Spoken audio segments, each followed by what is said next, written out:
అనుదినమన్న శ్రోతలకు మన ప్రభువును రక్షకుడై ఉన్న యేసుక్రీస్తు సరిసాటి లేని మహా గొప్ప పరిశుద్ధమైన నామమునందు శుభములు. నేడు 2025 సంవత్సరము మార్చి మాసము 25వ తారీఖు మంగళవారం నాటి ధ్యానాంశము విశ్వాసం యొక్క ప్రాముఖ్యత. గలతీయులకు రాసిన పత్రిక 3వ అధ్యాయము 5వ వచనం నందు ఆత్మను మీకు అనుగ్రహించి మీలో అద్భుతములు చేయించువాడు ధర్మశాస్త్ర సంబంధ క్రియల వలన లేక విశ్వాసముతో వినుట వలన చేయించుచున్నాడు.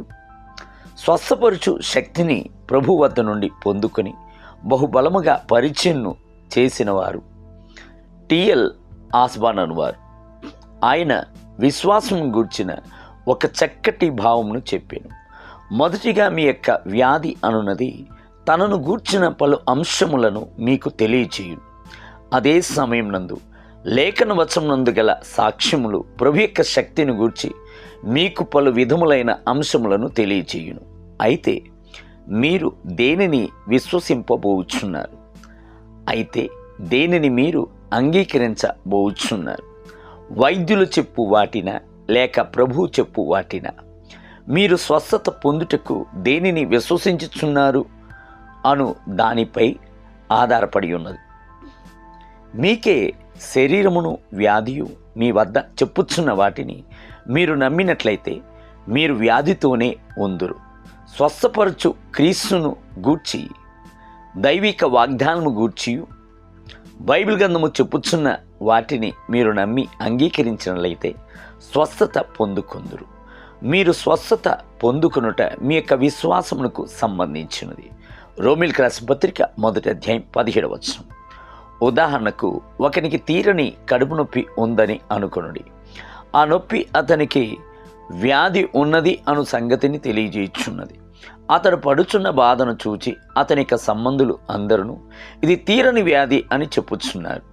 అతనికి వైద్యము చేయించుచున్నవారు పలు వైద్యులను పలు పచ్చిపు ఆహారములను అతనికి తెలియజేయుచున్నారు.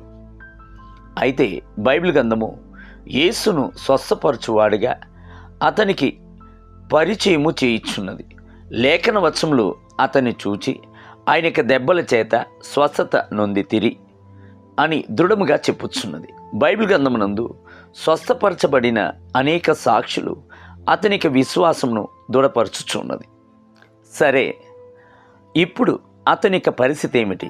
అతడు వ్యాధిని నొప్పిని తలంచుకొనుచు ఉన్నట్లయితే అతని యొక్క విశ్వాసం అంతీను వ్యాధినందే ఉండును. వ్యాధి రాను రాను పెరుగునే గాని తగ్గదు. అయితే అదే సమయం నందు అతడు తనకు గల వ్యాధిని వేదనను రోగం యొక్క సూచనలను తుణీకరించి క్రీస్తునందు విశ్వాసము నుంచి వాగ్దానం దృఢముగా పట్టుకున్నట్లయితే అతని యొక్క స్వస్థతను నిత్యంగానే పొందుకొను. యేసు క్రీస్తునిపై విశ్వాసం ఉంచుడి. మత్తయి, మార్కు, లూకా మరియు యోహానను మొదలగు సువార్తలను శ్రద్ధగా చదివి యేసు ఏ విధముగా జనులకు స్వస్థతను ఇచ్చెను అను సంగతిని, వ్యాధిగ్రస్తులు విశ్వాసము గలవారిగా ఎలాగూ అద్భుతమును పొందుకున్నారు అను సంగతిని చూడుడి. అట్టి సంఘటనలను ధ్యానించి మీ అద్భుతములను స్వస్థతను పొందుకునుడి. దేవుని బిడ్డలారా, మీ విశ్వాసము యేసునిపై దృఢముగా ఉండవలెను. ఆయన నేడును జీవించుచున్నవాడుగాను మారనివాడుగాను ఉన్నాడు. అంత మాత్రమే గాక ఆయన మీపై జాలి గలవాడు. ఆయన నిశ్చయంగానే మీకు స్వస్థతను దయచేయును. నేటి ధ్యానమునకై నా నామమునందు భయభక్తులు గలవారగు మీకు నీతి సూర్యుడు ఉదయించును. అతని రెక్కలు ఆరోగ్యమును కలుగు చేయును.